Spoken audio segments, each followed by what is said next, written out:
আদর্শের বাহিরে কোনো উপাসনা নেই। এখন আদর্শ আমরা নিব কার? আল্লাহ পাক রব্বুল আলামিন পবিত্র কোরআন শরীফের মধ্যে যা বলেছেন, আল্লাহ নবী রাসূলুল্লাহ সাল্লাল্লাহু আলাইহি ওয়াসাল্লামের বার্তা মতে হাদিসে কুদসির মাধ্যমে আসছে, তুকলে খুবে আখলাকিল্লাহ, তোমরা আল্লাহর চরিত্রে ও গুণে নিজেকে গঠন করো। এখন তো আমাদের বুঝতে হবে যে আল্লাহ মহান, আল্লাহ মহাপবিত্র, তা আল্লাহ চরিত্রে গুণে নিজেকে কিভাবে গঠন করব? অবশ্যই অসম্ভব হলে এটা কোরআন শরীফের মধ্যে লিপিবদ্ধ হইতো না, রাসূলের হাদিসও আসতো না। এখন এই চরিত্র নিজেকে পরিবর্তন করে পবিত্র করা, আল্লাহ চরিত্রে গুণে নিজেকে গঠন করতে হলে তাহলে একজন আল্লাহওয়ালা লাগবে। আল্লাহওয়ালা ছাড়া যদি নামাজের পিছনে দৌড়াই তাহলে নামাজি হইতে পারবো, কিন্তু পবিত্র অর্জন হবে না। আজকের এই সমাজের মধ্যে সত্য পথের বিপক্ষতা, যা বিভ্রান্ততা যারা ঘটাচ্ছে, তারা সবগুলা হলে হাদিসদারিত।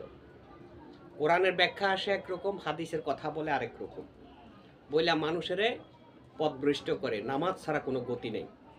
নামাজ পড়তে হবে, 5 ওয়াক্ত নামাজ যে ব্যক্তি পড়ে না তার সাথে মুসলমানের সম্পর্ক নেই।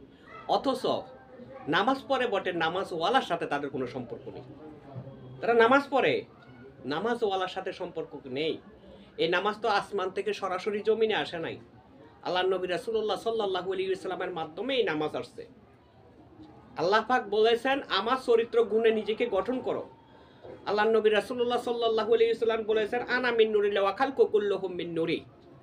আল্লাহ নূর হইতে আমার নূর হইতে সারা জাহান সমস্ত মাখলুকাত।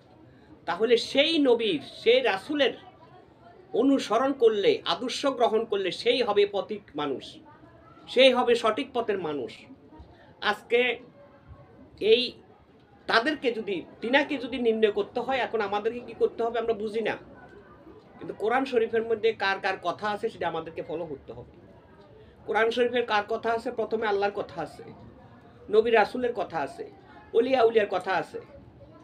এখন একদল জাহিলাতি আলেম বাইরে এসে জায়গায় জায়গায় ওয়াজ করে, মাজার ওয়ালারা, মাজারে যারা যায় তারা ভালো না, আর দরবার যারা করে তারা তো বন্ডই, তারা নামাজ পড়ে না। কাজে সব কথার মূল্য হলো আল্লাহ নবী রাসূলুল্লাহ সাল্লাল্লাহু আলাইহি ওয়াসাল্লামের আদর্শ মানতে হলে তাহলে আগে কোরআন ফলো করতে হবে। কোরআন শরীফের নবী রাসূলের কথা আছে, ওলিয়া উলিয়ার কথা আছে। ওলিয়া উলিয়া যেখানে আছে সেখানে অবস্থান করতে হবে, প্রয়োজনে তারা যাচাই করতে হবে। 1 দিনের জায়গা 3 দিন লাগাইতে হবে, 3 দিনের জায়গা 3 মাস লাগাইতে হবে। 3 মাসের ভিতরে যদি বুঝে আসে এই লোকে যা বলে প্রত্যেকটা কথার সাথে কোরআনের সম্পর্ক আছে, ওলিয়া উলিয়ার সম্পর্ক আছে, অতীতের সম্পর্ক আছে, তাহলে তার মাধ্যম দিয়ে আল্লাহর কাছে আত্মসমর্পণ করতে হবে। এই আত্মসমর্পণতার মাধ্যম দিয়ে নিজেকে পরিবর্তন করতে পারবে। আত্মসমর্পণ করার পরে যেভাবে নিয়ম নির্দেশনা করা হয় সেভাবে নিয়ম নির্দেশনা পালন করবে। আর এই নিয়ম নির্দেশনার মধ্যে কি হবে? তার জন্য দুনিয়ায় ও আখিরাত দুই কুলে নিরাপদ হয়ে যাবে। মানুষ নিরাপদ ও শান্তির জন্যেই তরিকাতে অন্তর্ভুক্ত হয়, তরিকাতে সামিল হয় এবং তরিকা গ্রহণ করে। তরিকা গ্রহণ করার বিষয়টা এরকম না যে আমি টাকা পয়সা রোজগার করবো, বাড়ি গাড়ি করবো, বিয়ে 2-3টা করবো, এমন না। তরিকা গ্রহণ করার অর্থ হলো আমি যেন রাসূলকে লাভ করতে পারি। তো তুমি যদি তোমার দয়াল, তোমার মুর্শিদকে আপন করে নিতেই না পারলা, আর বাইরে বাইরে রাসূল খুঁজলা, তুমি জিন্দেগিতে রাসূল পাইবা না। তুমি রাসূল পাইতে হলে অবশ্যই তোমার দয়ালকে, তোমার মুর্শিদকে তোমাকে আপন করে নিতে হবে। দয়ালের মাধ্যমে, দয়াল রূপের মাধ্যমে, দয়ালের ভাবনার মাধ্যমে তুমি রাসূলকে হাসিল করতে হবে। রাসূলকে আগে জ্ঞান আনতে হবে। যদি রাসূলকে জ্ঞানে আনা যায় তাহলে নবীও আসবে, নবী আসলে আল্লাহ আসবে, তোমার কোনো ভয় থাকবে না, তুমি পরিশুদ্ধ হয়ে যেতে পারবা।